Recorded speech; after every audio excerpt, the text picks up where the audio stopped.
I think that's a question that most businesses are not able to answer. And I would say that, having looked at a number of hundreds of client customer databases over the past 10 years.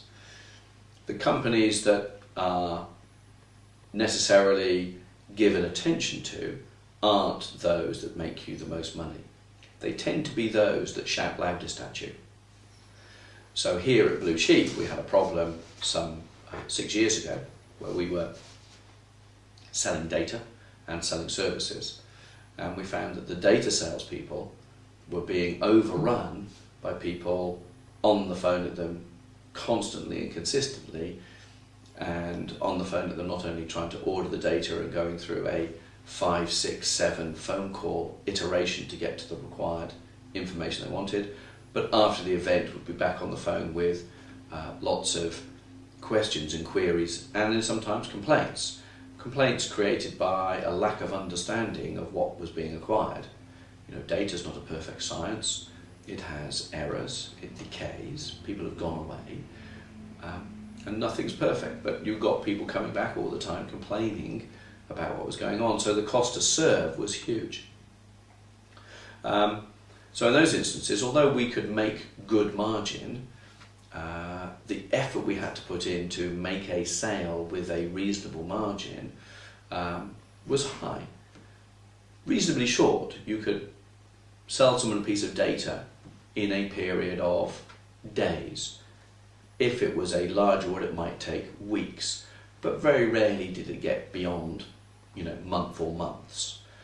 So the effort was fairly intense over a short period of time. On the other side of the business, which is more information services consultative, what we noticed was that we had a long gestation period of opportunity where we would have low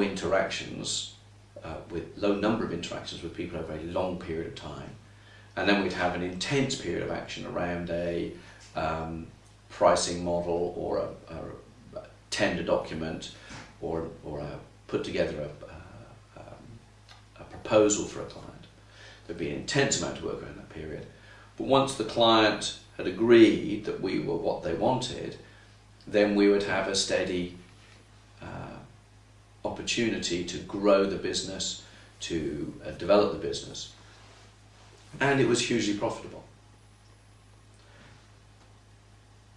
So what we found over the period is we had an easier to sell piece of business that was profitable, but the cost to service it was colossal. Lots of interactions for a small amount of business, £500 being average.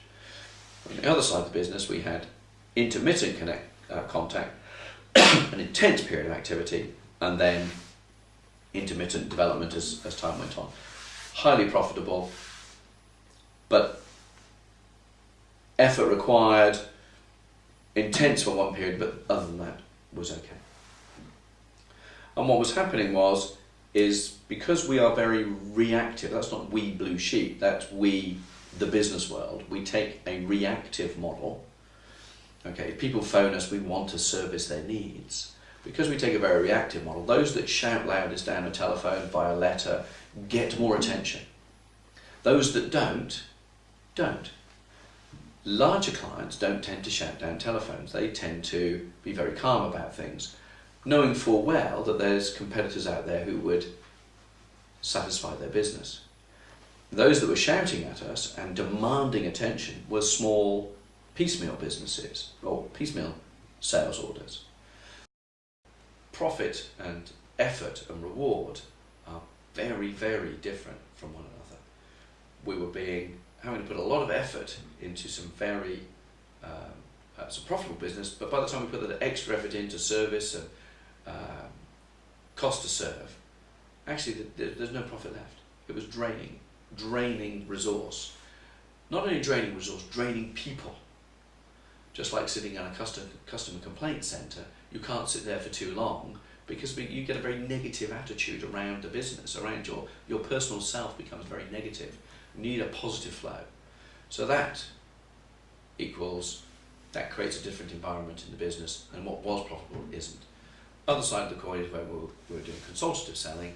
We had a much more longer time frame. There wasn't, we had,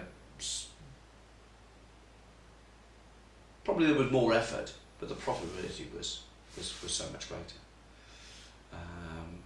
So for me, in terms of profit, effort and reward, not necessarily connected. We need to find people that are likely to make us more profit and put the effort into those, and those that aren't likely to make us profit, and avoid them. And what we decided to do at Blue Sheep is we decided we wouldn't do so many of the data orders, and we'd push away from that business, and we'd focus our effort on the more consultative selling aspect of the business, because that was better balance between effort and reward. But what happens with businesses, they open up the doors, there's a floodgate opened, and in through that floodgate comes everything: complaints, the positive and the negative, sales, the returns, and it creates a whole amount of work and extra effort. And what we decided to do is we'd focus our effort on where we'd see the biggest profit. And that makes for a happier, easier work environment for people. It's longer term. You know, you don't see them tomorrow. You can't suddenly turn on big contracts and hope they're going to be successful. But it becomes just a better way of managing businesses, is to be able to segment out low profit, no return, lots of pain, throw those away, high profit, lots of effort, still loads of pain, but less stressful.